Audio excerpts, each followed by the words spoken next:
Përshëndetje, sot do përgatis një ëmbëlsirë shumë të shijshme. Ëmbëlsirë me kakao, që me të vërtet bëhet shumë e mirë. Fillojmë. Për këtë recetë na duhen 4 vezë. Vezët duhet të qëndrojnë në temperaturë dhome. Këtu do shtoj një gotë me sheqer, gota është 200 ml, dhe i përziej me mikser për afërsisht për 5 minuta, derisa të krijohet një shkum e bardhë dhe e trashë.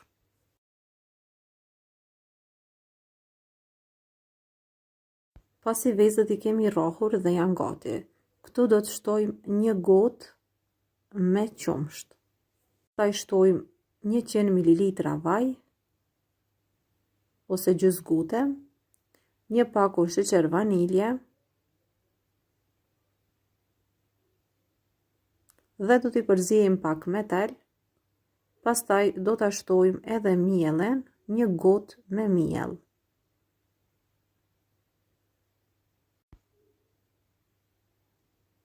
Shtojmë edhe pluhurin për pjekje, 2 pako pluhur për pjekje.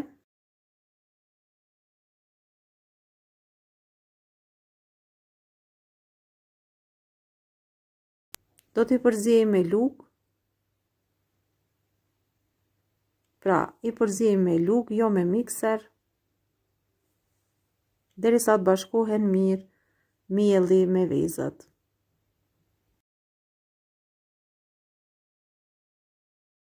Pastaj shtojmë kakao, 50 gram kakao, ose 3-4 lugë të gjellës.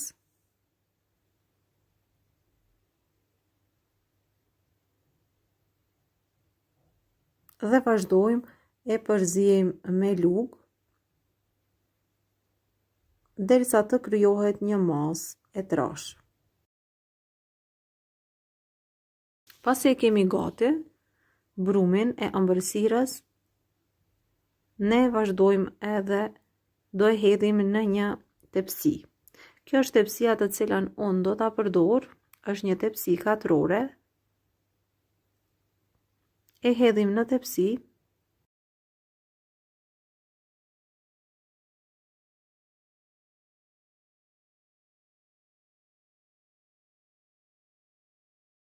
Pasi ëmbëlsira është gati, ne do ta shkundim pak kështu, që të largohen këto zbrastirat të cilat janë krijuar në brum.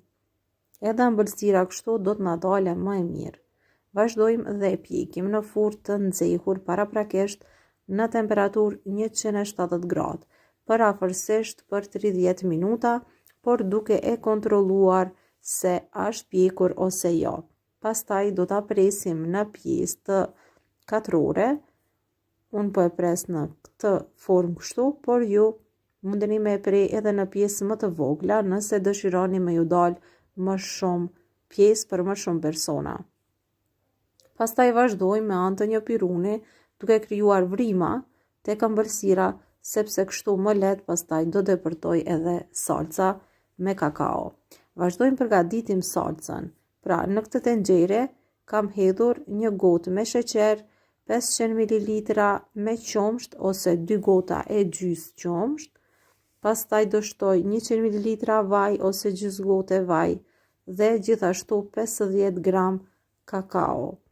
Të gjithë këto përbërës do t'i përziejmë mirë me lugë dhe kështu do t'i ziejmë për 3-4 minuta derisa masa të filloj të vloj.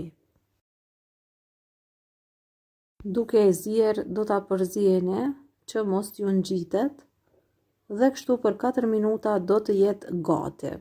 Pasi salcën me kakao e kemi gati, atëherë do ta hedhim me një herë ashtu të nxehtë tek ëmbëlsira e cila paraprakisht është ftohur pak. Pra, e hedhni mbi ëmbëlsirë dhe kështu me të vërtet do të jepni përpos një pamje, një shije shumë të veçantë ëmbëlsirës. Pastaj do ta presim kështu në ato vende të cilat e kemi prerë pak më herët. Kështu salca me kakao do të depërtoj edhe në pjesët anësore të ëmbëlsirës. Siç po e shikoni, me të vërtet ka dalë një ëmbëlsirë shumë e mirë dhe shumë e shijshme. Nëse ju do ta provoni, juve ju bëft mirë. Unë po vazhdoj kështu në këtë mënyrë derisa të përfundoj. Gjithashtu, mbi do ta dekoroj me pak kokos.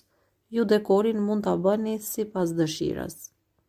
Pasi i kam shtuar edhe kokosin mbi, ëmbëlsira po duket kështu dhe me të vërtet ka dalë perfekte. Ka shijen shumë të mirë. Shikone edhe ju vetë se sa e mirë që ka dalë. Nëse ju do e përgatesni, juve ju bëf të mirë. Kjo ishte receta ime e radhës. Deri në recetën tjetër, mirëmbëjtje.